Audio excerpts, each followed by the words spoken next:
अब इसके आगे देखते हैं। इसके बाद आ जाता है योगाचार विज्ञानवाद। योगाचार विज्ञानवाद है जो, इसके जो संस्थापक है वो मैत्रेय नाथ है।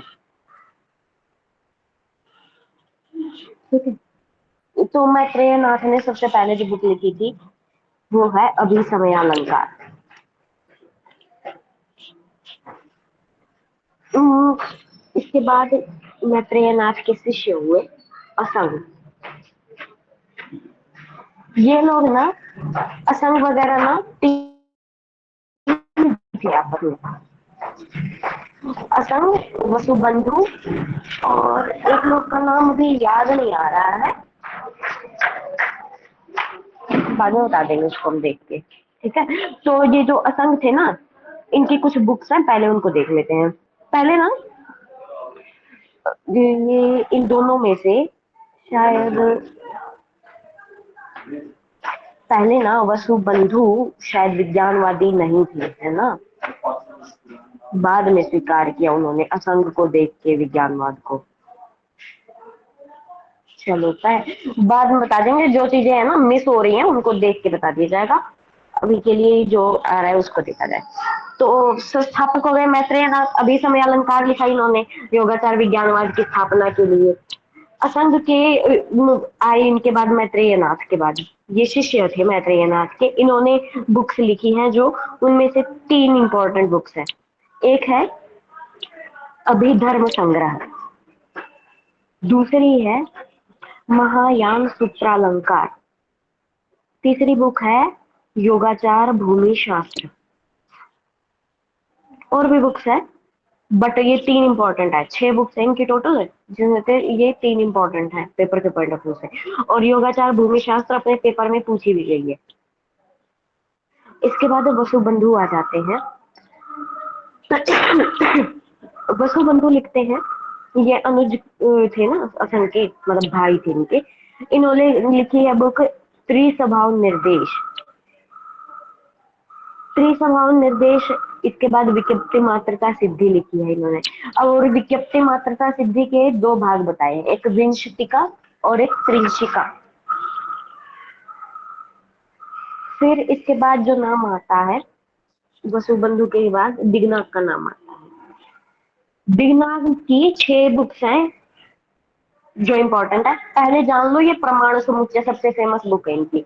और वसुबंधु और दिगनाग ये दोनों विज्ञानवाद का समर्थन करते हैं, और प्रमाण समुच्चय में जो दिगनाग है अपने विज्ञानवाद का ही इन्होंने समर्थन किया है। तो इनकी 6 बुक्स कौन सी हैं जिनको याद रखना जरूरी है ही, इससे क्वेश्चन आए ही आए हैं। तो सबसे पहले जान लेते हैं कुछ चीजें दिगनाग के बारे में, कि ये असंग के शिष्य थे। विज्ञानवाद की एक अलग ब्रांच इन्होंने बनाई थी,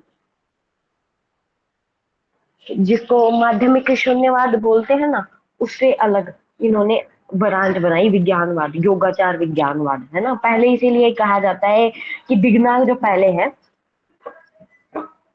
शून्यवादी थे, बाद में विज्ञानवादी हुए। और जो विज्ञानवाद का जो सेंटर बनाया था इन्होंने, वो कहाँ, नालंदा में बनाया था। बौद्ध न्याय के प्रतिस्थापक भी माने जाते हैं।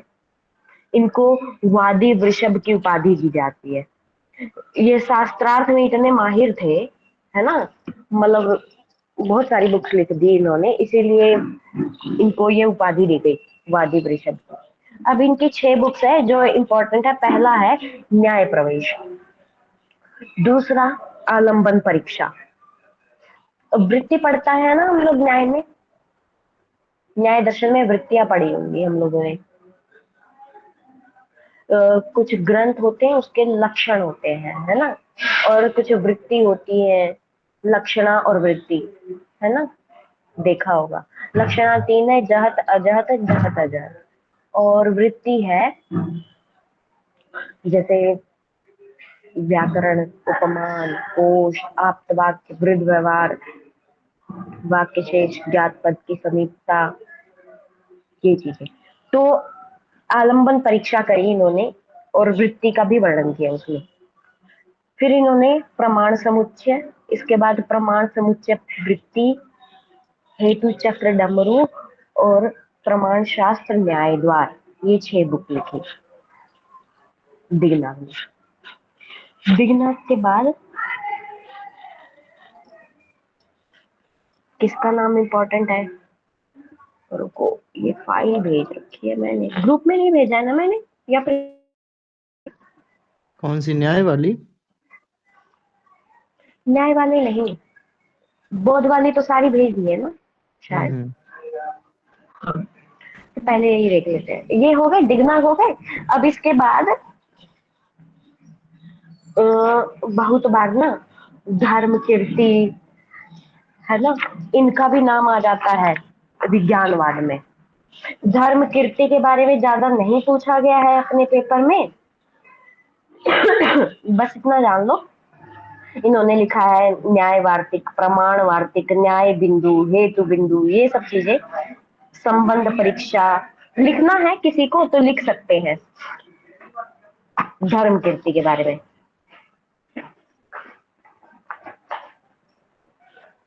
लिख लीजिए, इनकी बुक्स है।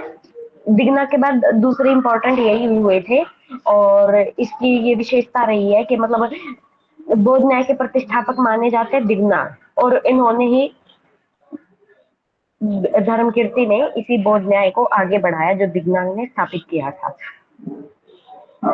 तो इनकी बुक्स है, पहले प्रमाण वार्तिक और दूसरी है न्याय वार्तिक। इन्होंने क्या करा है ना, प्रमाण वार्तिक में न्याय का खंडन किया है और बौद्ध के सिद्धांतों की पुष्टि करी है। ये जो दोनों बुक है इसमें यही काम किया है, प्रमाण वार्तिक में भी और न्याय वार्तिक में भी। तीसरी बुक इंपॉर्टेंट जो इनकी, वो है न्याय बिंदु। इसके बाद हेतु बिंदु, फिर प्रमाण विनिश्चय, इसके बाद संबंध परीक्षा, संबंध परीक्षा के पहले? प्रमाण विनिश्चय,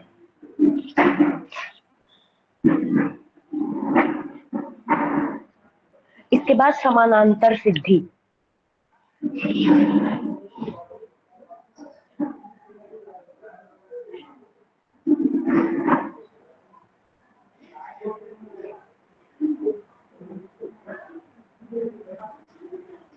ये हो गए।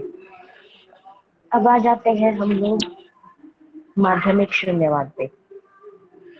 सबसे पहले नागार्जुन हुए। ये अभी पीछे नाम आया था ना कुमार लाट का, है ना, तो ये कुमार लाट के समकालीन हुए हैं। मतलब उस टाइम पे जो नागार्जुन थे, आर्यदेव थे, अश्वघोष थे, इनके समकालीन थे।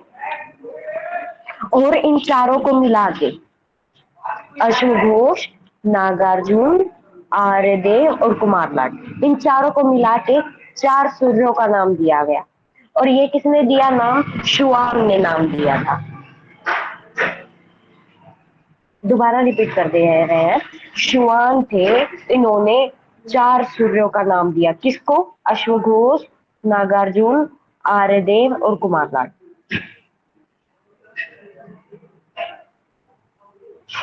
अब इनकी रचनाएं देख लेते हैं। सबसे पहली रचना है इनकी मूल माध्यम कारिका। दूसरी रचना है विग्रह व्यावर्तनी और तीसरी रचना है प्रज्ञा पारमिता सूत्र। और भी रचनाएं हैं लेकिन ज्यादा डीप घुसने की जरूरत नहीं है। जैसे और रचनाओं में धर्म संग्रह, अकोतु बयान, नामनी टीका, शून्य सप्तति, प्रतित्य समुत्पाद हृदय, ऐसे करके लिखा है इन्होंने। बट ये 3 ही इम्पोर्टेंट है। और क्यों इम्पोर्टेंट है? क्योंकि इसमें शून्यवाद की आधारशिला स्थापित की गई है। इसके बाद आर्यदेव हुए हैं, इन्होंने लिखी चतुष्शतिका। आर्यदेव के बाद नाम आता है इम्पोर्टेंट चंद्रकीर्ति का। चंद्रकीर्ति ने मध्यम का अवतार लिखा। मध्यम का अवतार और प्रश्नपदा, ये 2 इनकी प्रमुख रचनाएं हैं। मध्यम का अवतार है जो मध्यम शास्त्र जो लिखा था नागार्जुन ने, उसी पे भाष्य है। एक तो एक और बुक जान लीजिए यहाँ पे नागार्जुन के आगे, मध्यम शास्त्र। अब इसके बाद शांत रक्षित आ जाते हैं। शांत रक्षित ने लिखा है तत्व संग्रह और माध्यमिका अलंकार कारिका। शांत रक्षित के बाद नाम आता है शांति देव का। इन्होंने लिखा शिक्षा समुच्चय, सूत्र समुच्चय और बोधिचर्यावतार। ये तीनों पूछी गई हैं, शायद तीनों नहीं तो दो तो पूछी गई है, शिक्षा समुच्चय और सूत्र समुच्चय। अब इसमें से कुछ चीजें हम लोग अलग कर लेते हैं। बौद्ध धर्म में एक अपोवाद की संकल्पना है। अपोवाद का मतलब है, बौद्ध धर्म मानता है कि जो चीजें हैं, किसी भी वस्तु को हम उसके गुणों को स्पेसिफाई नहीं कर सकते। अगर किसी चीज को हम लोगों को नाम को डिनोट करना है, अगर ये बताना कि गाय है, तो अगर हम लोग को गाय को बताना है तो हम ये नहीं कहेंगे कि गाय सफेद है, हाँ, उसके गल कंबल होता है, सींग होते हैं, खुर फटे हुए होते हैं, ऐसे नहीं बताएंगे। गाय क्या नहीं है वो चीजें अलग कर देंगे तो जो बचेगा वो गाय हो जाएगा। जैसे गाय जो होती है उससे घोड़ा नहीं होती है ना, भैंस नहीं होती, ये सारे फीचर्स अलग कर देंगे तो गाय बच जाएगी। ये हुआ अपोसिडी। इसके लिए अपोसिडी के लिए जो टर्मिनोलॉजी की गई है यूज, वो है अतद व्यावृत्ति टर्मिनोलॉजी यूज की गई है बौद्ध धर्म में। अतद व्यावृत्ति का मतलब होता है वस्तु से जो भिन्न होती है उन चीजों का निषेध। तो अपोवाद की जो संकल्पना है इसका वर्णन चार लोगों ने किया है।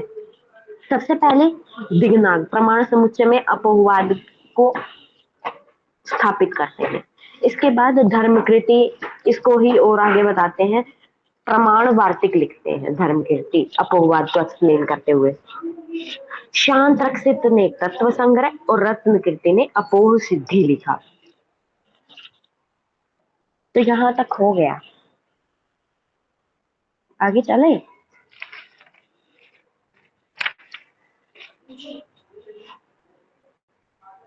ये खत्म होता है। आज हम अब पढ़ लेते हैं न्याय की बुक्स पढ़ लेते हैं, है ना।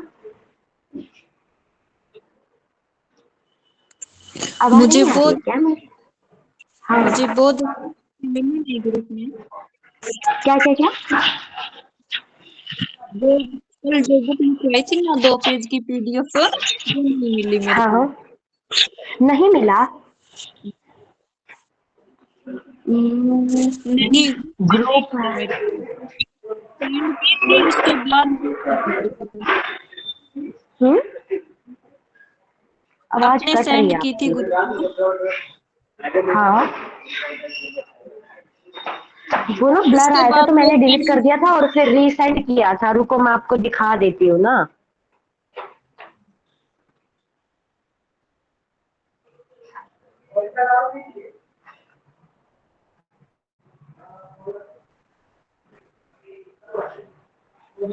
ये देखो, ये स्टडी मटेरियल वाला ग्रुप है ना। मतलब यहाँ पे इतने 1149 सब्सक्राइबर है हम लोगों के, और हाँ यहाँ हाँ। पे होगा ऊपर ही कहीं, देखो। ये एक फाइल पहले की सेंड की हुई है ब्रह्मसूत्र गीता स्मृति वगैरह पे। जैन बौद्ध वाला भी भेजा था ना मैंने। मुझे जैन बौद्ध वाला नहीं मिला, वो तो मिल गया था। चलो कोई नहीं, हम अभी भेज देंगे ना उसको, नहीं मिल रहा है तो। जी जी दीदी। ठीक है, और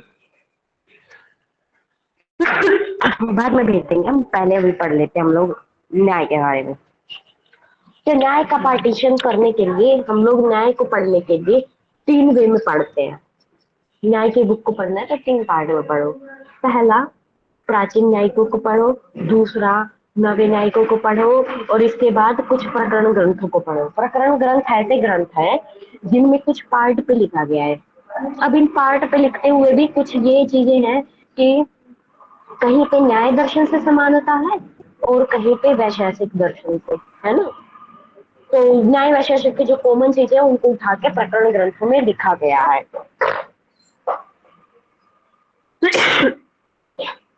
प्राचीन न्याय में सबसे महत्वपूर्ण नाम है सबसे पहले अक्षपाद गौतम। इन्होंने न्याय सूत्र की स्थापना करी। इनकी पत्नी का नाम अहिल्या था और ये लोग वही शास्त्रार्थ करते थे और वनों वगैरह में रहते थे। तो इसके बाद गौतम के बाद नाम आता है वात्स्यायन का। वात्स्यायन ने न्याय भाष्य लिखा है। अब एक क्वेश्चन आता है अपने पेपर में, प्रवृत्ति त्रय। प्रवृत्ति त्रय जानते होंगे आप लोग। प्रवृत्ति त्रय में 3 चीजों की बात करी जाती है, उद्देश्य, लक्षण और परीक्षा। प्रवृत्ति त्रय का अर्थ होता है किसी भी शास्त्र को जब हम लोग पढ़ते हैं ना, तो वो उसको 3 पॉइंट ऑफ व्यू से पढ़ते हैं, उद्देश्य से, लक्षण से और परीक्षा से। उद्देश्य क्या होता है कि हम एक लाइन में जो हम लोग शास्त्र पढ़ने जा रहे हैं उसकी बेसिक चीजों को जान लें। लक्षण में क्या होता है कि जो हमारा जो शास्त्र हम लोग पढ़ रहे हैं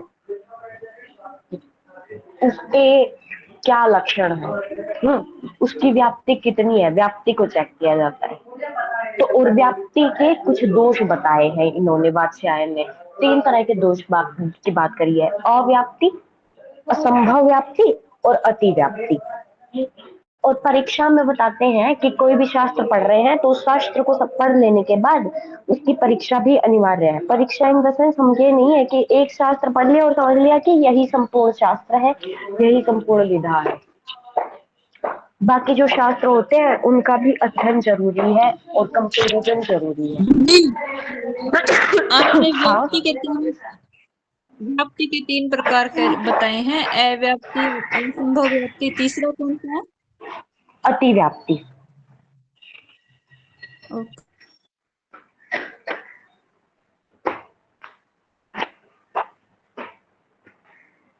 जैसे लगा लो, अव्याप्ति का एग्जाम्पल लगा लो, जो चीज कोई फीचर व्याप्त ही ना हो किसी चीज में ना, है ना, किसी चीज में कोई फीचर व्याप्त ना हो।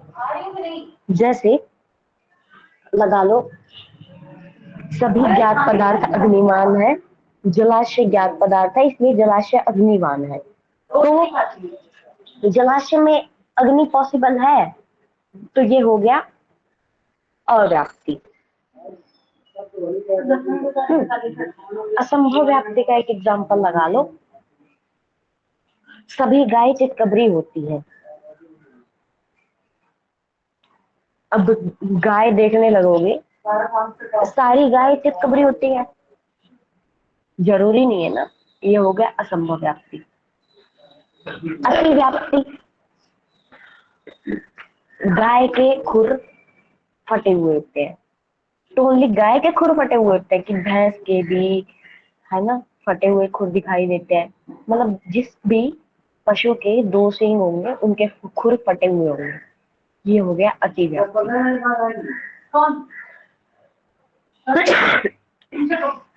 अब इसके बाद भारद्वाज उद्योतकर, इनका नाम आता है। भारद्वाज उद्योतकर को पशुपताचार्य कहा जाता है। इन्होंने न्याय वार्तिक की रचना करी है। फिर इसके बाद वाचस्पति मिश्र का नाम आता है। वाचस्पति मिश्र ने न्याय वार्तिक तात्पर्य लिखा। उद्योतकर ने लिखा था ना ये न्याय वार्तिक, इसी पे इन्होंने न्याय वार्तिक तात्पर्य लिखा। वाचस्पति मिश्र को सर्वतंत्र स्वतंत्र कहा जाता है और तात्पर्याचार्य कहा जाता है क्योंकि इन्होंने तात्पर्य ग्रंथ लिखा था ना, ये न्याय वार्तिक तात्पर्य टीका।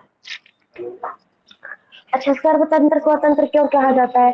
क्योंकि इन्होंने सब दर्शनों पे कुछ ना कुछ लिखा है, जितने भी आस्तिक दर्शन है सब पे कुछ ना कुछ लिखा, बस वैशेषिक दर्शन पे कुछ नहीं लिखा इन्होंने। सांख्य दर्शन पे इन्होंने सांख्य तत्व कौमुदी लिखा है, योग दर्शन पे तत्व वैशारदी लिखा, मीमांसा दर्शन पे न्याय कणिका लिखा, अद्वैत दर्शन पे शंकर भाष्य जो था उस पे भामती टीका लिखी है इन्होंने। वाचस्पति मिश्र के ही समकालीन हुए जयंत भट्ट, इन्होंने लिखी है न्याय मंजरी। उदयनाचार्य हुए इसके बाद, इन्होंने लिखा तात्पर्य शुद्धि, आत्म तत्व विवेक, न्याय कुसुमांजलि में इन्होंने ईश्वर के अस्तित्व के पक्ष में प्रमाण दी है। इसके बाद प्रेरणावली, लक्षणावली, ये हो गया। फिर उसके बाद आता है भासरवज्ञ। ये केवल 3 ही प्रमाणों को मानते हैं, प्रत्यक्ष, अनुमान, शब्द और उपमान प्रमाण का यह अंतर्भाव किसमें कर देते हैं? तुलना हो गई ना, अनुमान में कर देते हैं। और इसके अलावा अनुपलब्धि प्रमाण का अंतर्भाव किसमें करते हैं? ये शब्द प्रमाण में कर देते हैं। भासरवज्ञ 2 बुक्स लिखते हैं, न्याय सार और न्याय भूषण। बाकी लोगों की भी और भी बुक्स आई हैं, बट इतना ही जान लो एनफ है पेपर के पॉइंट ऑफ व्यू से। यहाँ तक किसी को कुछ समझना है?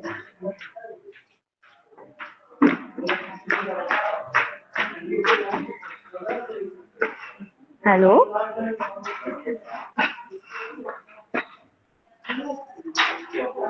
हेलो, हाँ म्यूट हो जाते हैं सब कोई। तो आगे चला जाए। अब देख लेते हैं हम लोग नव्य न्याय को। सबसे पहले नव्य न्याय में हुए हैं गंगेश उपाध्याय। ये नव्य न्याय के संस्थापक थे। इन्होंने लिखी तत्व चिंतामणि। गंगेश उपाध्याय के बाद हुए वर्धमान उपाध्याय। ये गंगेश के ही पुत्र थे। इन्होंने लिखा खंडन खंड खाद्य की आलोचना।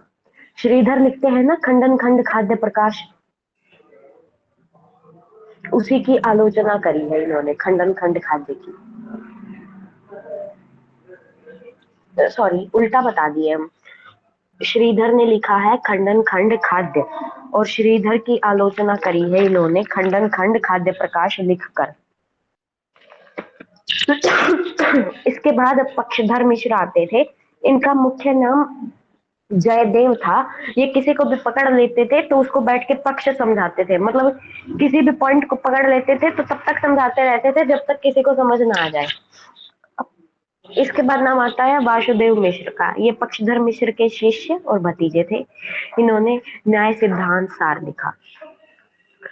वासुदेव मिश्र के बाद आते हैं वासुदेव सार्वभौम। इनकी कोई रचना अवेलेबल नहीं है हम लोगों के पास।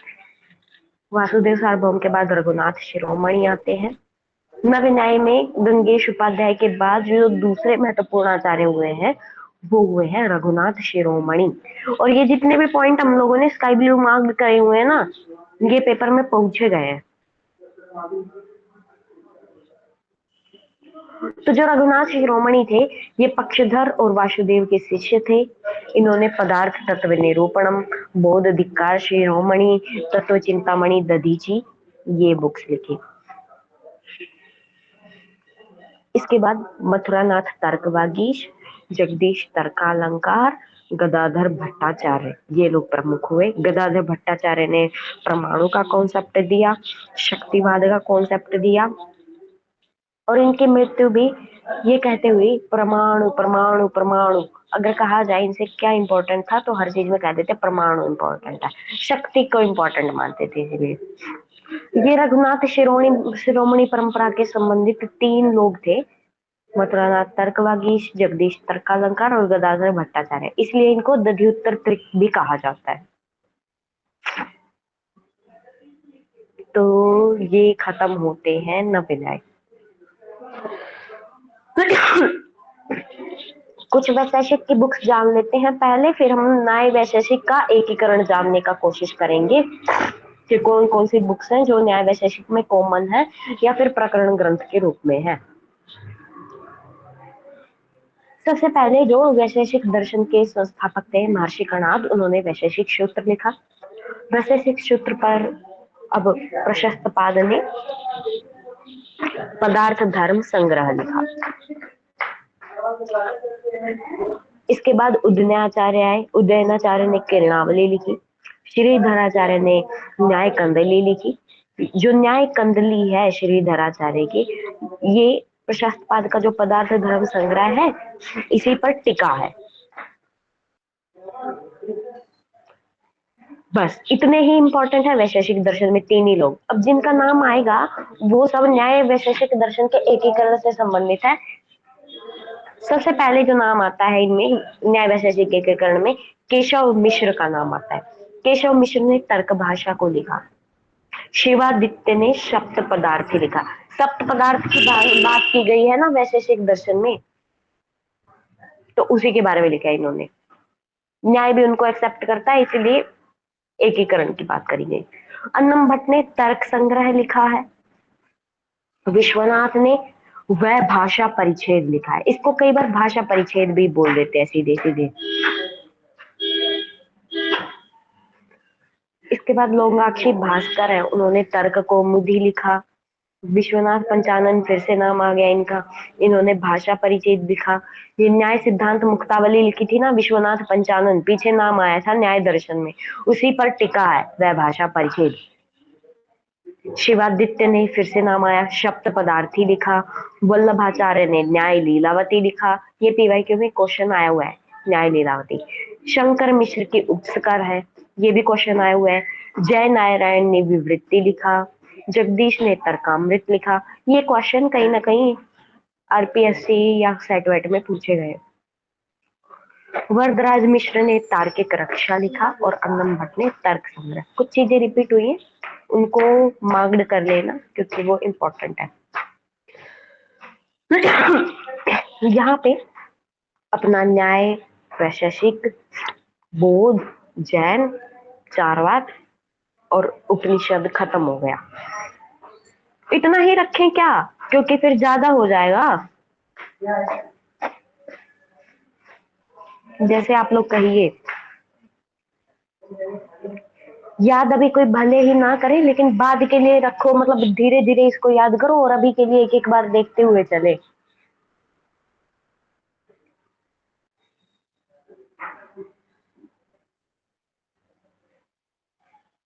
सब कोई एक्टिव ही नहीं है क्या आज?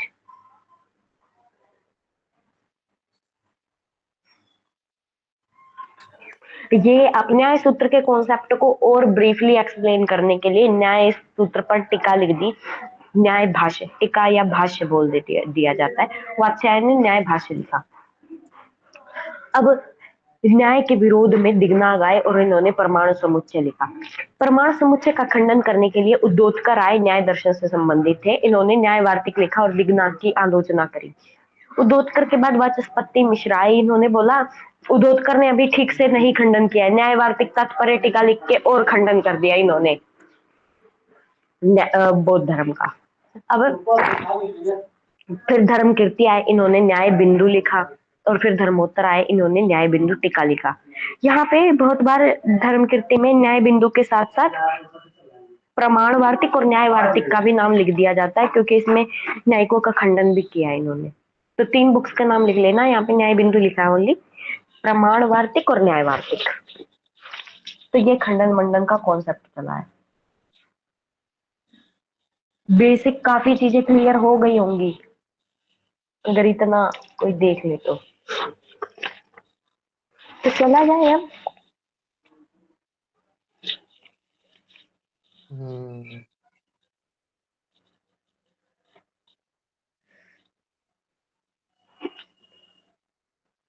बहुत जल्दी होते हैं। दीदी जल्दी इसलिए कर दिया भैया ना, हेलो, बुक फिर ज्यादा याद नहीं रहती किसी को और ऐसे पढ़ाते रहने का कोई फायदा नहीं है।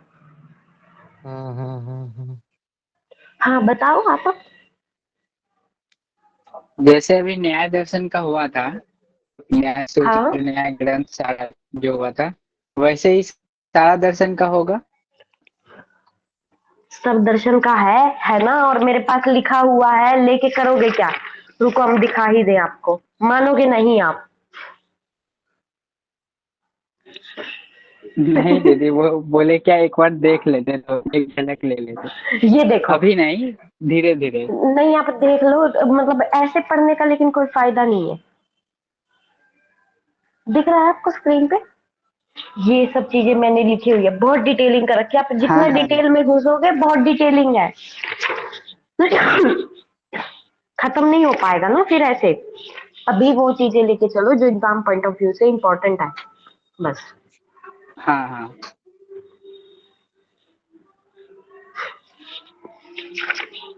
और जितनी बुक्स उठाओगे ना उसमें सब में अलग अलग दिया होगा, है ना। सबसे बेसिक बुक उठाते हैं, HP सिन्हा बुक उठाते हैं हम लोग, उसमें कुछ और दिया है। फिर जैसे जैसे हम लोगों को न्यू बुक इंट्रोड्यूस होती है, राममूर्ति पाठक, उसमें कुछ और दिया है। लेकिन फिर जब हम लोग वो पढ़ते हैं, बीना शर्मा पढ़ते हैं, उसमें थोड़ा और कम दिया है। फिर उसके बाद हम लोग जो बिजलवान है, चक्रधर बिजलवान, वो पढ़ते हैं, उसमें कुछ और दिया हुआ है। तो ये चीजें हैं। मतलब कोई किताब नहीं छोड़ी हो? आ गए हो आप।